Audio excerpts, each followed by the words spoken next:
மீன் ஊறுகாய் நல்ல கார சாரமாக ரொம்ப சுவையான மீன் ஊறுகாய் எப்படி செய்கிறதுன்னு பார்க்கலாம் வாங்க. அதுக்கு நம்ம முள்ளாத மீனாக தான் எடுத்துக்கணும். நல்லா குட்டி குட்டியாக கட் பண்ணி வச்சுக்கோங்க. அப்போ தான் ஊறுகாயில் கடிபடும் போது டேஸ்ட்டு சூப்பராக இருக்கும். மீனுக்கு தேவையான உப்பு போட்டுக்கலாம்.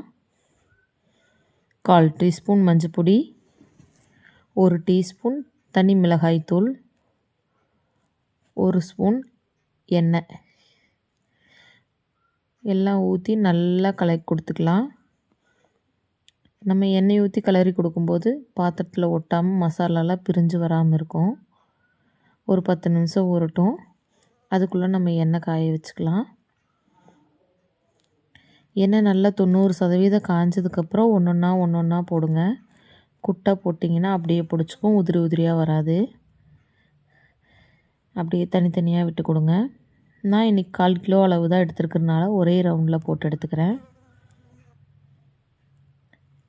மீனை எண்ணெய்க்குள்ளே போட்டோன்னே கரண்டி வச்சு திருப்பி விட்டுறாதீங்க, உடஞ்சி போயிடும். ஒரு 5 நிமிஷம் கழித்து பரட்டி கொடுங்க. அதுக்குள்ளே நம்ம கடுகு வெந்தயப்பொடி ரெடி பண்ணிக்கலாம். அதுக்கு நான் 1 ஸ்பூன் கடுகு, 3/4 ஸ்பூன் வெந்தயம் எடுத்திருக்கேன். நல்லா ட்ரை ரோஸ்ட் பண்ணிக்கோங்க.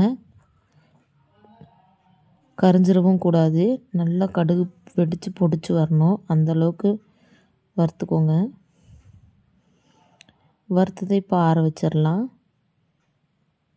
அதுக்குள்ளே மீன் ரெடி ஆயிடுச்சு. சூப்பராக நல்லா உதிரி உதிரியாக மொறுன்னு ஆயிடுச்சுங்க. இப்போ நம்ம இதை எடுத்து எண்ணெய் வடித்து வச்சுக்கலாம். எண்ணெய் வடிகிறதுக்குள்ளே நம்ம அந்த பவுடரே ரெடி பண்ணி வச்சுக்கலாம். அடுத்து நம்ம இப்போ ஊறுகாய் செய்ய ஸ்டார்ட் பண்ணிடலாம். அதுக்கு அடிகனமான ஒரு வடைச்சட்டி எடுத்திருக்கேன். நான் ஊறுகாய்க்கு இன்றைக்கி நல்லெண்ணெய் தான் யூஸ் பண்ணுறேன். நீங்கள் ஆயில் கூட யூஸ் பண்ணிக்கலாம். நல்லெண்ணெயில் செஞ்சிங்கன்னா டேஸ்ட் இன்னும் கொஞ்சம் சூப்பராக இருக்கும். 1 ஸ்பூன் கடுகு போட்டுக்கலாம். கடுகு நல்லா வெடித்து வந்தோன்னே ஒரு கொத்து கருவேப்பிலை, 2 காஞ்ச மிளகா 2 கிள்ளி வச்சுருக்கேன், அதையும் போட்டுக்கலாம். இப்போ அரைச்சி வச்சு இஞ்சி பூண்டு பேஸ்ட்டையும் போட்டுக்கலாம். நல்லா கிண்டி கொடுத்துக்கோங்க. எண்ணெயோடு நல்லா இஞ்சி பூண்டு பேஸ்ட்டு கலந்து அதோட பச்சை ஸ்மெல்லெல்லாம் போகணும். அந்தளவுக்கு நல்லா வதக்கிக்கோங்க. பாருங்கள், நல்லா இந்த அளவுக்கு வதங்கி வரணும்.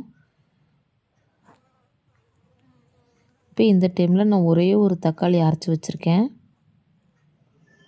அதை இதுக்குள்ளே ஊற்றிக்கலாம். இந்த தக்காளி பேஸ்ட்டும் நல்லா எண்ணெயிலேயே வதங்கி வரணுங்க. நல்லா சுண்டு எண்ணெயெல்லாம் மேலே தெரிஞ்சு வரணும். தக்காளி வதங்கும் போது கலரே மாறி வரும். பாருங்கள், இந்த அளவுக்கு நல்லா வதங்கணும்.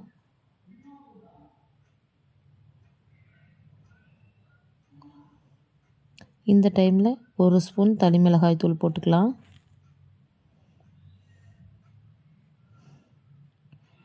மிளகாத்தூளோட பச்சை வாசம் போகிற அளவுக்கு நல்லா கிண்டிக்கோங்க.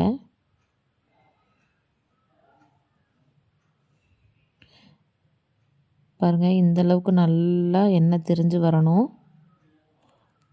இந்த டைமில் நம்ம பொரிச்சு வச்சுருக்க மீனை உள்ளே போட்டுக்கலாம். போட்டு நல்லா கிண்டி கொடுத்துக்கோங்க. இப்போ நம்ம வறுத்து பவுட்ரு பண்ணி வச்சுருக்கிற கடுகு வெந்தய பொடியை போட்டுக்கலாம்.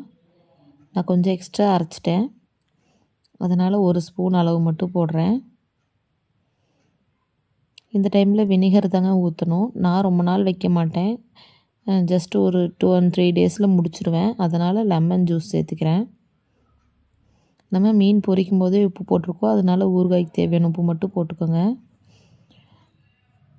போட்டு நல்லா கிண்டி கொடுத்து 10 நிமிஷம் சிம்மில் வச்சு மூடி வச்சு எடுத்திங்கன்னா நல்லா சுவையான காரசாரமான மீன் ஊறுகாய் ரெடி ஆயிடுச்சுங்க. நம்ம என்ன தான் கடையில் வாங்கி சாப்பிட்டாலும் வீட்டில் செய்கிற மாதிரி வராது. ட்ரை பண்ணி பாருங்கள். ட்ரை பண்ணி பார்த்தவங்களாம் இந்த ஊறுகாயோட டேஸ்ட் எப்படி இருக்குதுன்னு கமெண்டில் சொல்லுங்கள். அப்படியே நம்ம வீடியோ பார்க்குறவங்க நம்ம சேனலை சப்ஸ்கிரைப் பண்ணிவிட்டு நம்ம வீடியோவுக்கு ஒரு லைக் பண்ணிடுங்க. அடுத்த வீடியோவில் பார்க்கலாம். பாய்.